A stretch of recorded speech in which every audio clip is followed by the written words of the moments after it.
Wala naman ah. Naku hindi ka na lang duling ngayon. Bingi ka na rin. Ay, may tumatahol nga. Parang yung basura. Hello? Paano naman tatahol ang basura? Tulungan niyo ako! Parang kilala kong boses na yun. So familiar. Sana naman kayo nagpunta si Bantay. Bigla nga tayong iniiwan eh. Hindi naman siya ganun dati. Marami na talaga nagbago kay Bantay eh. Okay ka lang? Okay ka lang ba? Bakit parang mainit ka? May lagnat ka ba? Hindi ate. Okay lang ako.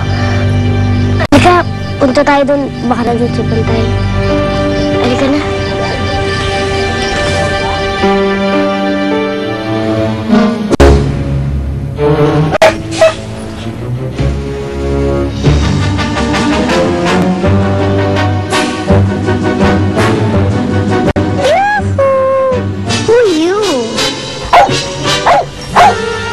Tulungan niyo ako! Bantay? Is that you? Tama! Sino kayo? Tulungan niyo ako! Sura na si Bantay. Mamamatay siya sa baho. Yuck! Dadalhin siya sa bundok.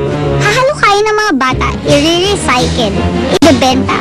Wala na tayong friendship. Tumahimik ka nga riyan. Tulungan na lang natin siya. Dada? Nandito ako. Tulungan niyo ako. Let's go, go, go!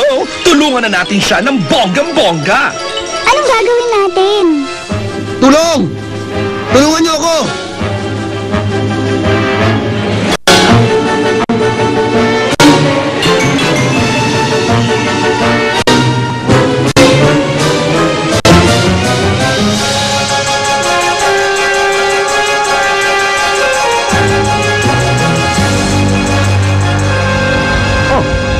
Minto! Tignan mo, ang daming nakasulat basura dyan, oh! Tignan natin. Patay na yata. Eh, suklay na natin. Tumigil ang truck. Patay na nga yata to, eh. Oo, eh. Ano, basura lang natin? Buksan mo na lang muna doon. Okay.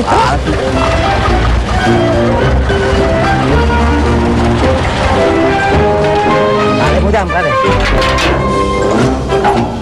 Ba't may aso dito? Anong nangyari doon? O ano?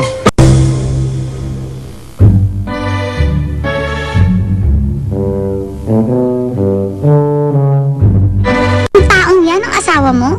Asawa ko si Marcela. At anak namin yung mga niligtas natin noon.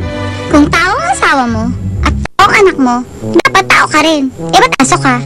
Namatay kasi ang katawang tao ko. Ayaw ko iwan mga anak ko hanggat hindi ko natatagpuan ang kanilang ina.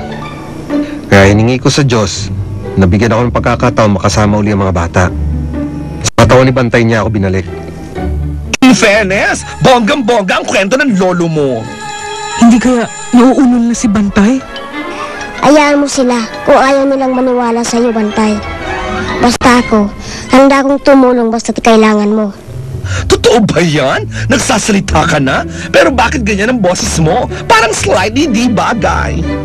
Tutulungan niyo ako hanapin ang asawa ko kung ganun.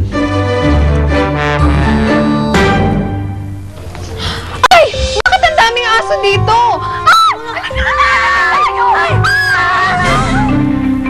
Ano bang gagawin natin dito?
mga taong hinahanap natin ng asawa mo.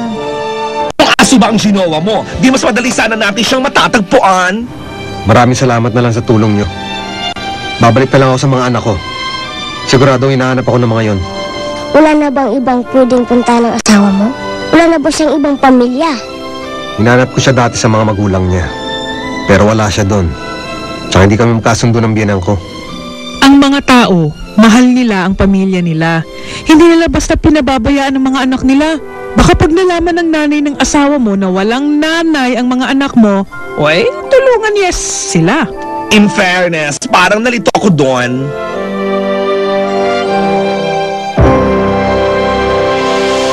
Bantay! Bantay! Saan ka na ba, Bantay?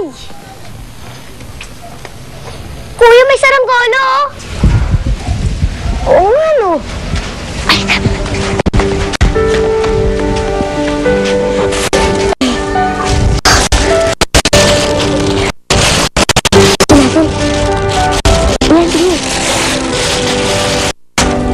wala.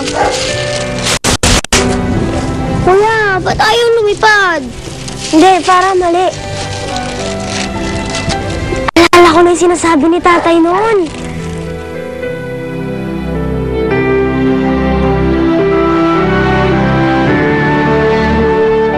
Sige, Alis! Yun! Bitawan mo, tapos hihilahin mo. Hahanapin mo yung hangin. Ayan. Yun, tayo, taas, oh. Sige, wow. Tapos, ganun-ganunin mo. Oh, tumataas, di ba?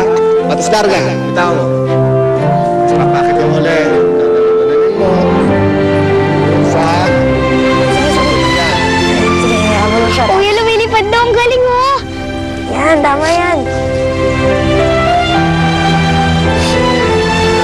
Yan, diba? Ang taas na. Emily, umiiyak ka ba? Sige, gusto mo pong pataasin? Natutuwa lang ako, ate. Sige. Ngayon ko lang kasi ulit nakitang masaya yung mga kapatid ko eh. Pwede rin palang maging masaya kahit may problema.